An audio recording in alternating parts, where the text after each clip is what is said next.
discussions by the High Representative Joseph Borrell and the Foreign Minister of Armenia, Ararat Mիրզոյանի. Unfortunately, there won't be the possibility to take questions due to time, but High Representative, you have the floor. Thank you, Minister. Dear friend, dear Minister Mիրզոյանի, it's a great pleasure to welcome you here in Brussels. It is the 5th Armenia-European Union Partnership Council. And today, in our discussion, it has been clearly shown that our relations are developing in a positive track. We have the opportunity to discuss the full spectrum of our relations in the framework of this comprehensive and enhanced partnership agreement. But at the same time, we also acknowledge that there is room to unlock the full potential of this agreement. In October, in the European Parliament, your Prime Minister said that Armenia is ready to move closer to the European Union. In response, last October, the European Council, at the highest political level of the European Union, tasked me and the Commission to explore ways to strengthen our relations, the European Union-Armenia relations, in all their dimensions. And in this context, today we decided to launch a work on an ambitious new European Union-Armenia partnership agenda. This decision sends a strong signal of our mutual interest in a new strategic phase in our relations, and it will provide a clear roadmap and a vision for the way forward. This is about the future. The future starts today. But let's look back at the last year. Human rights, the rule of law, and democratic principles continue to underpin our cooperation. And I welcome the steps taken in the justice reform, the fight against corruption, and encourage Armenia to further address challenges in the fight against discrimination, hate speech, and disinformation. I also want to congratulate, as I did, Armenia on becoming the 124th state party of the Rome Statute of the International Criminal Court. That's a very important and courageous decision from your side. Looking ahead, we discuss options to start a visa liberalization dialogue with the European Union. I took good note of Armenia's strong interest and encouraged Armenia to further step up reforms in order to progress in this issue. Together, we discuss how to strengthen our relationship and, in particular, the resilience of Armenia, notably in trade, on energy, on connectivity, and aviation safety. We will also help decommission the Metsamor nuclear power plant while improving nuclear safety. I reaffirm the European Union commitment to support Armenia's participation in the Black Sea electricity cable project and other regional connectivity projects. This initiative has a strong potential to serve dividends for peace. And if you allow me, Minister, this brings me to another important point. We discussed the regional situation and the Armenia-Azerbaijan normalization process, unhappily including the latest incident at the border. The Armenian shooting of the Azerbaijani soldier yesterday was deplorable, but Azerbaijan's response today seems to be disproportionate, ignoring the announcement by the Armenian Minister of Defense that this incident will be fully investigated. This, it again illustrates the urgent need for the distancing of forces, which is something that the European Union has been advocating for a long time, And today I have to reiterate the European Union's full commitment to supporting a sustainable and lasting peace based on the principle of recognition of sovereignty, the inviolability of borders, and territorial integrity. Our mission in Armenia, the European Union mission in Armenia, has recently been reinforced with a bigger number of staff, and will continue to contribute to ensuring an environment conducive to normalization efforts. We will continue supporting the Armenians displaced from Nagorno-Karabakh region. Today the Commission announced an additional 5.5 million euros in humanitarian aid. This funding comes in addition to the 12.2 million already provided in September to address the urgent humanitarian needs, as well as 15 million budget support for the socio-economic needs of Armenia. We will continue supporting Armenia in the medium and long term for the integration of refugees in your society and economy. We discuss other areas to strengthen Armenian resilience, and I express my full commitment to further enhancing our cooperation in the areas of security and defense. We will build our dialogue on foreign and security policy in the coming months. Today's meetings clearly show that EU-Armenia relations are stronger than ever, that there is a mutual interest to advance them further.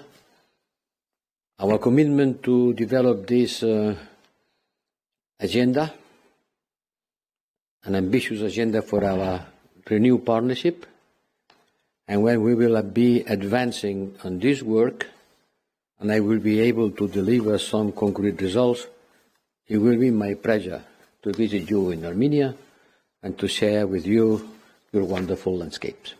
Thank you. Minister, you have the floor. Honorable Mr. High Representative, dear Mr. Borrell, thank you very much for the warm hospitality shown to me and my delegation during this visit. Dear colleagues and media representatives, it is important to emphasize that last year was characterized by very intensive dynamics of deepening of Armenia-EU relations, and I am glad to continue this path here today, looking into our extensive agenda as well as new perspectives. So today, we had a very fruitful meeting of the Armenia-EU Partnership Council, touching upon a number of issues, including reforms, people-to-people contacts, economic cooperation, as well as security matters. We exchanged views on the state of implementation of Armenia-EU Comprehensive and Enhanced Partnership Agreement, a landmark document which remains the cornerstone of our relations and serves as a blueprint for our reform agenda. Its timely implementation is one of our priorities, and I am glad that we are steadily moving towards this goal. We reviewed Armenia's progress on reforms which cover a wide range of areas of life, including fight against corruption, strengthening of rule of law, protection of human rights, justice sector, education, green economy, as well as migration institutional reforms. With Mr. Borrell, who we also noted with satisfaction that since our previous Partnership Council meeting, the Armenia-EU agenda was enriched with new important dimensions and mechanisms. First, the security dimension. I would like to mention the political and security dialogue and deployment of the EU civilian monitoring mission at our international border with Azerbaijan. On economy, while the EU continues to remain one of the main trade partners of Armenia, we agreed to exploit all the available mechanisms to further enhance the trade and economic ties, both on bilateral level and through regional projects. In this regard, the importance of Armenia's participation in the project of the Black Sea submarine cable, as well as the effective implementation of economic and investment plan, was stressed. On mobility issues, I would like to stress that Armenia believes that all the necessary requirements have been met and it is time to launch the Armenia-EU visa liberalization dialogue. It is a choice to be made to bring our peoples closer and provide them with tangible outcomes of our cooperation. Dear attendees, today's in-depth discussion allowed us to assess what we have already done together and to explore new avenues for enriching our partnership and identifying new partnership priorities. Dear colleagues, today we had an opportunity to exchange views on the current security situation in the South Caucasus and beyond. We discussed all the challenges that Armenia is facing in its efforts to create a peaceful and secure environment in our region.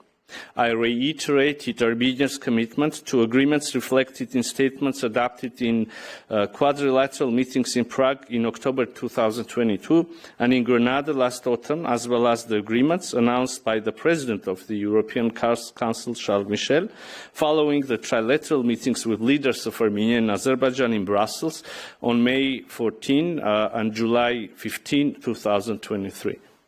We remain convinced that Armenia and Azerbaijan should reaffirm that they recognize each other's territorial integrity based on the 1991 Alma-Ata Declaration and the most recent maps elaborated by competent and authorized bodies of the Soviet Union should become the basis for the delimitation of the borders between the two countries. This means that in the process of delimitation between Armenia and Azerbaijan, no new border has to be created, but the borders confirmed by the Alma-Ata Declaration and later reaffirmed by the parties should be reproduced on the ground. I also underlined the fundamental agreed principle according to which unblocking of regional communications shall take place under the sovereignty and jurisdiction of the countries, as well as based on the principles of reciprocity and equality. In this context, with High Representative Borrell, we exchanged views on the initiative of the government of Armenia, Crossroads of Peace, and its implementation as part of the peace agenda and real opportunity to increase the interconnectivity in our region. We expect that Azerbaijan will constructively return to the negotiating table and adhere to the mentioned agreements. Armenia has such political will. Dear attendees, today we also discussed the efforts aimed at ensuring the needs and rights of more than 100,000 Armenians forcibly displaced from Nagorno-Karabakh as a result of the ethnic cleansing by Azerbaijan. We appreciate the EU's engagement and support in this direction. The humanitarian issues, including release and repatriation of Armenian detainees, solving the issue of missing persons and preservation of the Armenian cultural heritage under the control of Azerbaijan were also on our agenda. I also informed the EU colleagues that, guided by humanitarian purposes and as a confidence-building measure, Armenia has recently prepared through inquiries among the former Nagorno-Karabakh officials and transferred to Azerbaijan new maps of minefields. I asked for possible engagement of the EU for verification of those maps. Concluding my remarks, I want to stress again Armenia's willingness to further deepen the partnership with the European Union based on an ambitious agenda for realizing the aspirations of our citizens and for a more prosperous South Caucasus. Thank you very much. Thank you very much to our speakers, and this concludes the press point for today. Thank you to the interpreters too.